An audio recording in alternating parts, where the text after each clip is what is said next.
Been broadcasting live this morning in the Umgeni local municipality. It really is a beautiful part of KZN, but as I mentioned to you, it has been incredibly hard hit by drought. It's now been declared a natural disaster area. The Premier is here with his delegation. They've seen firsthand what the drought has done. It's completely decimated crops here and livestock. The official number is sitting at 40,000 livestock lives lost during this drought period.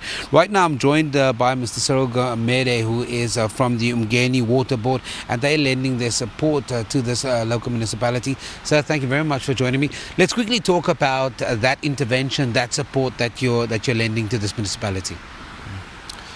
The support we are lending to this municipality is that all of their water schemes have collapsed. One, because of drought, and then two, because of the lack of operations and maintenance capability.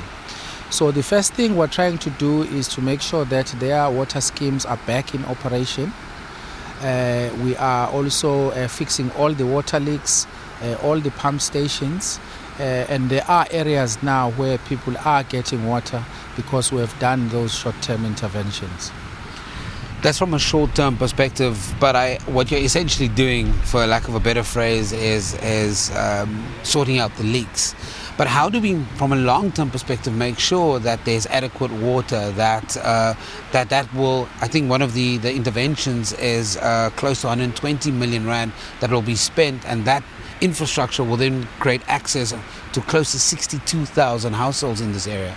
Yeah. Look, the first thing is to actually make sure that their water schemes are maintained properly in future.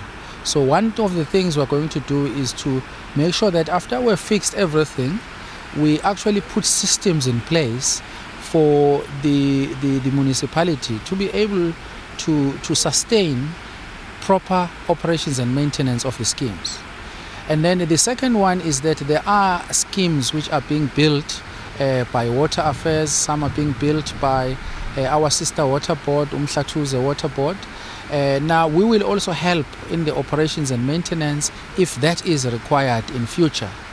And then the other thing is that we will also be planning long-term schemes, because we are, the minister has an intention for creating a one water board in KZN.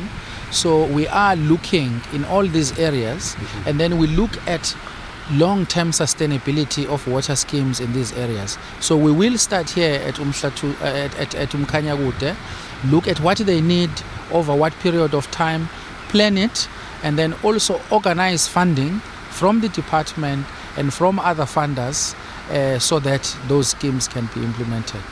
Sir, thank you very much for joining and sharing some insight into what the development process is going forward. That was Mr. Cyril Gamede from the Umgeni Water Board, and some of the interventions that they're putting in place to make sure that this local municipality will be able to service those 62,000 homes. From us, it's the end of our broadcast here in this part of KZN, in the northern part of KZN from the Umgeni local municipality. It's been an absolute pleasure, and hopefully we'll have encouraged you to be a lot more water-wise. From us, ciao, let's go back to the studio where Leanne is standing by.